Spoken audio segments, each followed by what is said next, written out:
Encore cette année, au NAB, on retrouve nos amis de Desmo. Je suis avec Andrew Lapierre et je vois que vous avez trouvé un beau moyen cette année de récupérer nos caméras à ruban. C'est ça, oui. C'est une idée qu'on a eue cette année.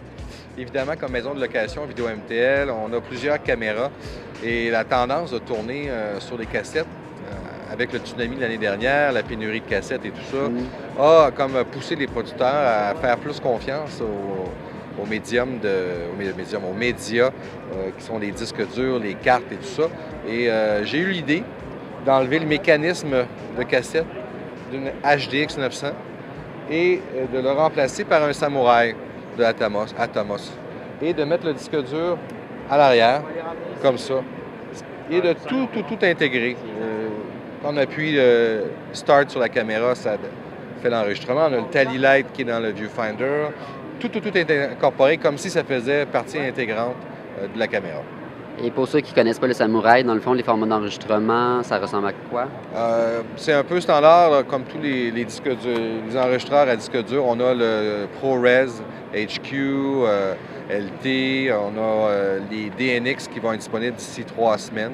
Donc, ça permet aux gens de tourner dans un format de montage, aucune conversion. Et je pense que les producteurs deviennent de plus en plus sensibles à ça. Il y a une grande économie en post-production et tout ça. Donc, c'est ce qu'on veut offrir. Et puis, ça a généré énormément d'intérêt cette année. On est même surpris. Nous, on l'a apporté la caméra pour la montrer.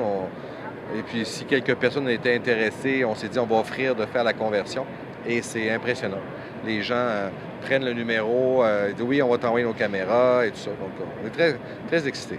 Au niveau des coûts, est-ce que c'est possible pour toi de nous en parler un peu ou c'est vraiment comme dépendant de la caméra? Non, on charge 7 500 $, incluant le Atomos et la braquette ici à l'arrière pour mettre les disques durs ou les SSD. Donc, c'est tout inclus. C'est un package. Les gens nous envoient leur caméra, on fait la conversion, puis on retourne la caméra. C'est vraiment très intelligent comme solution. Sinon, au niveau de Desmo, avez-vous d'autres nouveaux produits cette année? Bien, comme l'année dernière, on avait introduit notre... l'année dernière, on l'appelait le Tiny Flex Fiber. Cette année, on a changé le nom. C'est un Tiny Flex Converter parce que l'année dernière, on avait surtout HD SDI à fibre.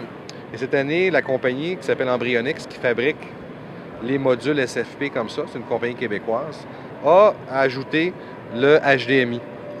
Donc, on peut passer facilement comme ça de HD SDI à HDMI ou l'inverse. On peut avoir du HDMI à l'interne, à l'entrée, et du HD SDI à la sortie. On peut mettre de la fibre. On a un convertisseur ESI to IP.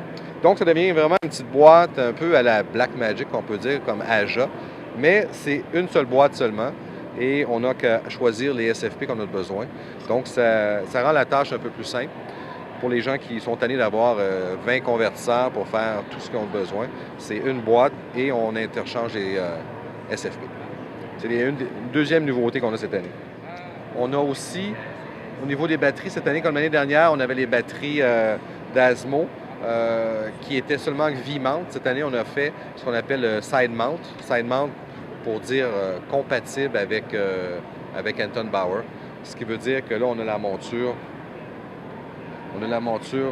3 stud qu'on appelle pour être compatible. En Amérique du Nord, c'est le format le plus utilisé à 80 %, contrairement en Europe où c'est la monture V-mount qui est plus utilisée.